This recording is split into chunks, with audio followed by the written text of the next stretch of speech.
This is Matt Rosen, and this is The Grit Mindset with me, your host, Matt Rosen. The mission of The Grit Mindset is to inspire and empower our listeners by delving deep into the journeys of those who have faced significant challenges and emerged stronger. Through authentic conversations, we uncover the mindsets, strategies, and lessons that have propelled these individuals to overcome adversity and achieve success. My aim is to provide actionable insights and real-world advice to help our listeners cultivate their own grit and navigate their personal and professional lives with confidence and resilience. Hello, everyone. Welcome to this week's episode of The Grit Mindset. I'm your host, Matt Rosen. With me here today, I have a friend and client. He is the global CIO of Associa. Welcome to the show, Andrew Brock. Matt Rosen, great to be here, bud. Yeah, man. Glad to have you on. It's good. Yeah, good to finally make it happen. Yeah, you're a professional podcaster yourself as well. Yeah, I don't know if I'd call it professional. I feel like we duct tape and string stuff together all the time, Yeah, well, glad to finally get you on in between your podcasts, man. Thanks. So why don't you tell the audience just a little bit about Associa and what you're doing there? And I know you also have responsibility for a number of the digital technologies there as well. So maybe just give us a quick pass at what you're doing. Sure. Yeah. So for people who have never heard of Associa, we're the world's largest residential property management company. And, you might not have heard the name because we grow primarily through acquisition. And so most of the companies we acquire maintain kind of their legacy branding, but we're all over the US, Canada, Mexico. We have operations in Brazil. And we're based here in Dallas, 50-something-year-old company, and still owned by the founder of the firm. He started it from nothing, has turned it into this monstrosity, which yet each operation has this like fantastic local customized touch. So pretty amazing that they were able to accomplish both of those things. So I've been there. This will be my 15th year. CIO for 10 maybe. And then separately, just because you asked, about 6 years ago, we spun off an independent technology company that develops, acquires, and sells software into the industry. So I'm CEO of that entity, and it's called HOAM Ventures. So a few hats I'm wearing at the moment. That's awesome. And you are our third client and longest running client. And so thank you for being a partner all these years. So we were number 3. I was trying to remember the other day. I knew it was top 5. I couldn't remember. It's been a long time ago, brother. Yeah, 10 years almost. Is that right? Yeah. So, wow. Amazing. Awesome. Well, I know you've had a very successful run there. I think the average lifespan on a CIO is about 18 months to 3 years. So you're going on for 15. That's right. Well, the joke is CIO stands for career is over. So, but not for you. I don't know. Yeah, exactly. We've been able to elongate that in some way. Yeah. Well, did you wake up one morning and say, "Hey, I want to go be a global CIO"? Tell us a little bit about your path to where you are today. No, I was a finance guy. I worked in consumer products. I was at Kraft Foods and PepsiCo. 2 little quick blurbs about that. When I was in finance, a lot of the work we did was like closing process and, revising analysis and things at the end of every month. And everything was Excel based. And I was like, man, some of these tasks are kind of boring. And so I I'd go to the library and check out. This is when libraries existed. Yeah. Whatever. And people read books. You would read books, and this stuff wasn't necessarily as available on the internet. But I went out and checked out these, Visual Basic books for dummies, and I would figure out a way to basically automate my job. And so little did I know, that I was kind of dipping my toe in, this kind of tech space. But that's how I made a name for myself. I essentially automated myself out of every job, climbed the ranks pretty fast. And then when I was at PepsiCo, I was working on a huge technology implementation project. They were going to be an SAP implementation. At the time, it was the world's largest ever implementation of SAP. But I was one of the finance guys supporting the division CIOs at Pepsi. And I was relatively young still in my career. And got to know those CIOs really well. They trusted me blindly. And then additionally, we built great personal friendships. And several of them said to me, "You belong in IT." And I'm like, "What?" I don't know. I don't know that I could do that. I didn't know all the lingo, and but you taught yourself how to code. I taught myself how to code. That's right. But I mean, that was just out of like laziness, but it wasn't just that. It was cool. It was like, let's see if I can solve this problem. And oh my gosh, look at that. That was fun. So it was, the challenge of it. And, but anyway, ultimately, one of my friends, a CIO, left and came to the company I'm at now, Associa, as their CIO.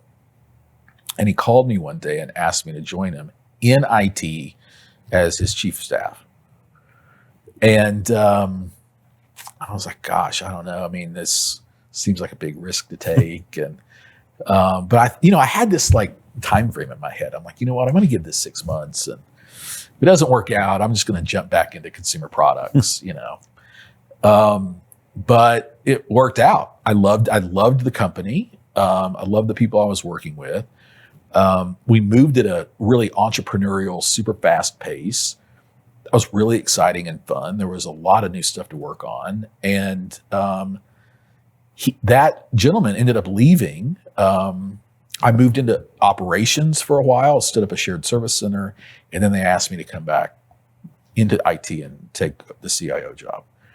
And, I was a little hesitant because some of the stuff had to be rebuilt and the teams needed to be fixed and all the things. But ultimately decided to do it, and it's been great. It's been a lot of fun. Yeah. So I want to hear more about the CIO role and all the challenges that went into that, but maybe take a step even before your finance career. Tell us a little bit about your upbringing. What even got you down a finance path? Yeah, well, I was born and raised in East Tennessee, in the foothills of the Appalachian Mountains. Interesting upbringing. My dad was a nuclear physicist.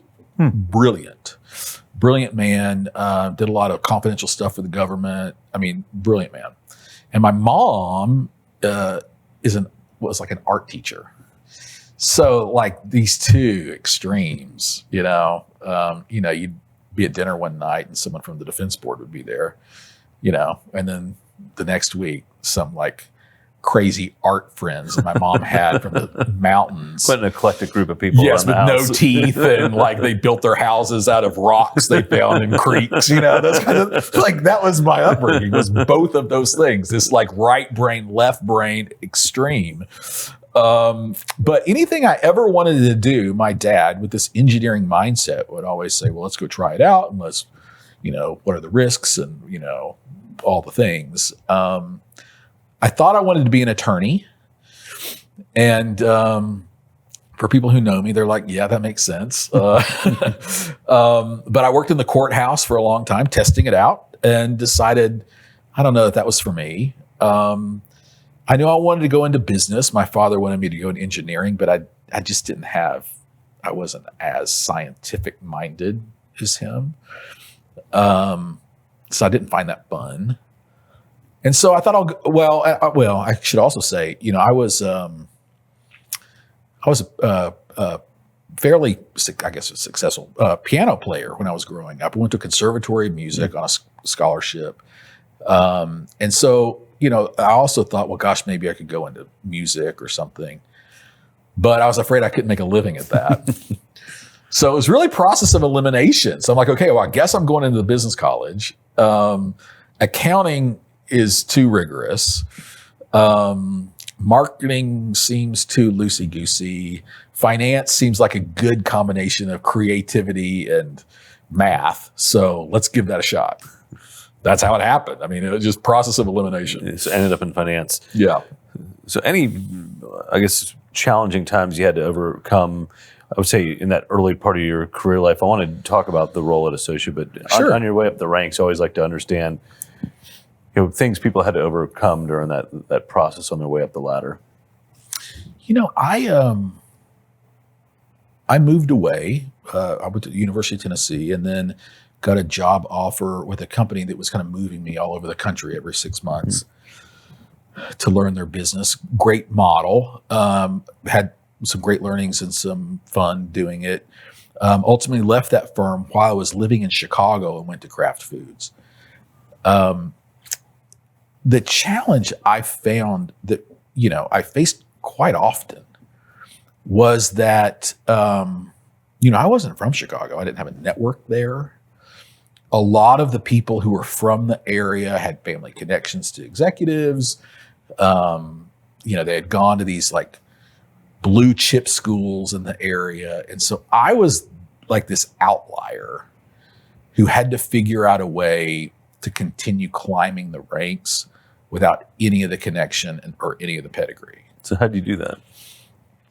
It was really around me figuring out a way to differentiate myself. Yeah. And that was around, that's how I kind of got into what's no one else doing. Like I'm going to work harder than anyone else. I'm going to work weekends and I'm going to figure out a way to, instead of just sit in this job and do the job, figure out a way to like eliminate the job. How do I leave a mark? And that was, but it was all driven off of this goal that I wanted to climb.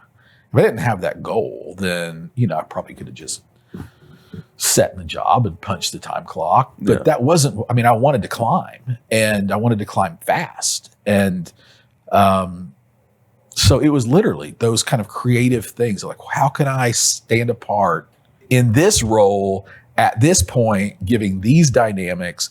What are all the things I might have to do to do that? Yeah. And that goal, with that drive, where do you think that came from? It goes back to my parents. So both of my parents, both are brilliant. But they both grew up really poor. Appalachia poor, dirt floors poor. Yeah.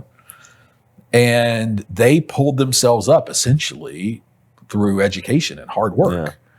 And so to a certain extent, kind of always in the back of my mind, in the back of my sister's mind, we were one generation away from poverty. Yeah. I think the second part is, which I didn't realize it until my parents actually said it maybe 10 years ago. But my parents were always taking us on vacations to other areas, to Washington, D.C. Yeah. Or, we moved to California for a period of time when we drove across the country. And they were very intentional about the places they took us. And what my father said, this was about 10 years ago, he said, we did all of that because we wanted to expose you to a lifestyle, here's what houses look like, Not everyone has a dirt floor. Not everyone has a dirt floor. Some of these people have big gate houses and, but a lot of time in Manhattan. Just exposing us to lots of different things. And his point was, because we want you to want it.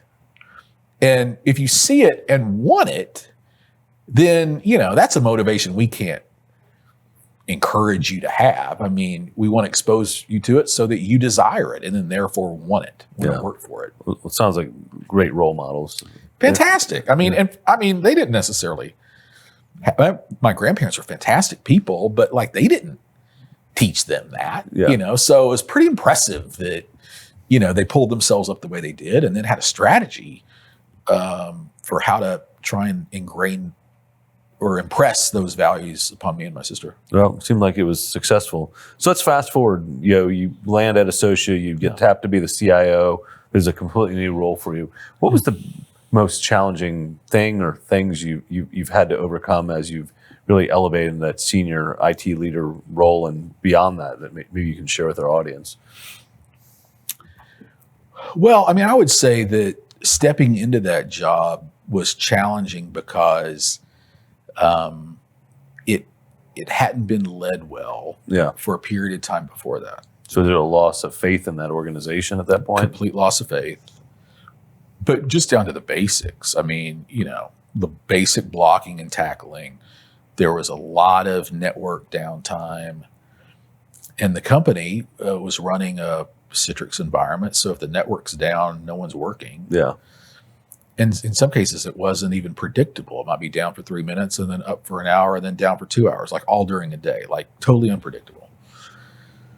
There was a lack of faith in the function.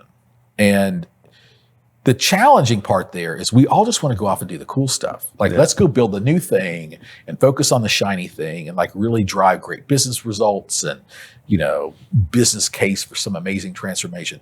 I didn't have any equity with anyone to do that. They're like, I don't know, dude. Like, let the phone work. Yeah, is the computer even going to work? Can I even get my email? Yeah, exactly. And the problem with that is some of that challenge. I mean, it's people, process, and technology, all three of those.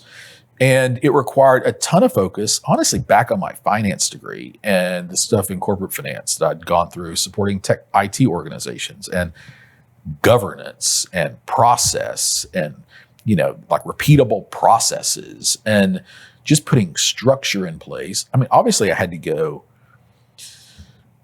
build business cases and ask for investment and then demonstrate that investment was well spent, with meaningful results. That was a major focus for 18 to 24 months. Yeah. How do we turn ourselves back into a place that people rely on instead of being, the major issue of the company? Yeah. Yeah. You're in one of those places where, fortunately, you don't get a call unless things are going wrong. How often do you get a call to be like, man, email worked today, phone's working, this is awesome. Just wanted to call and say thanks. Yeah, email works. Great, thanks, appreciate that. It's just more expected. That's right, yeah. These are the basics, Brock. Well, you're on the grit mindset. So I ask every guest, what does grit mean to you, both personally and professionally? When you say that word, the word that comes to my mind is like perseverance. Yeah. Who's willing to stick and stay? And there's a kind of another piece to it that comes to mind. And it was something that my first boss at PepsiCo said to me. Fantastic, man, one of the best bosses I've ever worked for. Very inspiring guy. He's a CFO of PepsiCo operations. And in my very first interview with him, he asked me, he was a man from India, and so he talked a lot about animals for some reason. He was like his, kind of the way he spoke. And he's like, if you could be any animal in the world, like, what would you be? And, it was an uncomfortable question. So typical of me, I thought I'd make a joke out of it. And I'm like, an elephant because I'm a Republican, or, just kind of joking. And he was like, okay, great. But he said, Andrew, the animal you want to be the most powerful animal in the world. And the elephant is not the most powerful animal in the world. Do you know what the most powerful animal in the world is? And I'm like, no, I don't. He's like, it's a cockroach. And I'm like, okay, this is. Where's this going? He's like, you must be the cockroach. I'm like, okay. But his point to that, and I've joked about it for years, but I've never forgotten it. He said, it's almost impossible to kill because like it adapts itself to every situation. Yeah. And so it's like, yeah, it's impossible to kill. And so both of those things come to mind. Like, I'm going to persevere and like, they're not going to get me to quit. Like, they're not going to kill me. I'm not going to give up. Yeah. So obviously you took over at a time where there's a loss of faith in the function and the organization. What did you have to do to instill grit in the team for them to think like cockroaches? Did you give them the same speech, or probably? I don't know that I did it on a broad basis, maybe in some one-on-ones. But look, I am a person who believes that folks show up to the office every day in general wanting to do a good job. Yeah. In general wanting to be successful. And for me, I don't think it was so much around that they were lacking grit, is that they were lacking confidence. Mm-hmm. I felt like they'd been beaten down, and they were sticking and staying. They hadn't quit. Yeah, they were still in it, but they just didn't know how to move forward. They didn't know how to get themselves out of the situation that the organization was in, and So I think the key to all of it was letting them tell me what they needed to be successful, and then going and getting those things for them, giving it to them, helping them implement the programs, holding them accountable to doing it. But then when they saw the results, they were thrilled. They felt like they had the leadership that they needed to be successful. And so then that confidence just spiraled, it turned into this big snowball. Their trust in me increased significantly. Their trust in the organization increased, and their job satisfaction increased. Yeah. Then, of course, they're bringing their friends in to come and work, and this is a great place to be. Yeah. And then it's got all these like fantastic ripple effects, all by just simply listening to the leaders and trying to help them win. Yeah. Yeah, it's been cool as the marketplace has recognized you for that. You've gotten the CIO of the year, both locally as well as nationally. So yeah. But what's interesting about watching your story is you've not only kind of mastered the IT organization and been a great leader there, but then pivoted into leading a business unit as well. And I think for folks that are out there listening that are in the IT walks of life that want something more, maybe share a little bit about that transformation and the inherent challenge of going from, obviously you had the finance background, so I'm sure that helped, but what did it take to become not only an IT leader, but a business leader as well? The word that comes to mind is like stewardship. So I will admit in this scenario, I was in a unique situation. One, I work for a very entrepreneurial company. Yeah. And, our founder and CEO is very entrepreneurial minded and a great supporter of people. So the environment had absolutely something to say for that. The second piece of it, though, is that I'm kind of relentless around this concept of being a good steward, especially, for a private firm. As CIO, there was a very, very small business unit that technically reported to me. It kind of was independent, but it was so small, it hadn't grown. And I was just staring at this P&L over and over again. And I'm like, you know what? What would it take for this thing to make money? Let's figure out all of the ways that we can introduce new lines of business to that firm that we're already doing elsewhere within the company, and see if we can stand it up internally, and then take that and use it as a service to the customers outside the firm. That was the first thing. It was a short pilot test. Can we do this? And the answer very quickly was yes, we could. And the return on that very small investment was significant in a very short period of time. And so within 18 months, kind of along that trajectory, we had completely rewritten the financial story of that entity. And so, again, once you start to prove yourself with little, then you become entrusted with more. And so I ultimately built out a multi-year plan for us to stand up our own tech shop and introduce products and services into the industry. And so we, again, crawl, walk, run, slowly began working on that. And it reached a point of, volume and success that we were able to combine it, with other solutions and spin it off into its own firm, which is on a fantastic trajectory of its own now, probably the largest technology company in the industry. And all of it started with something very small and just an experiment. And frankly, this like unwillingness for me to tolerate, something mediocre, I'm not going to do it. Yeah. Let's see what we can do about it. Well, I love it. I mean, it's a common theme. It sounds like across your career. It's like you don't like how something's being done, learn what you need to do, fix it, trial it out, prove it, and then keep going. Yeah. I don't know. It's a bit of a challenge, maybe personally for folks who work for me as well. But like, I just have this like internal like bar where I would just like have this expectation of excellence. Like I just want to hit it and I surpass it like all the time. Because I think people want to be around companies that deliver excellence, and customers want to buy the services of, a company that delivers an excellent product. And so anyway, I don't know where that came from.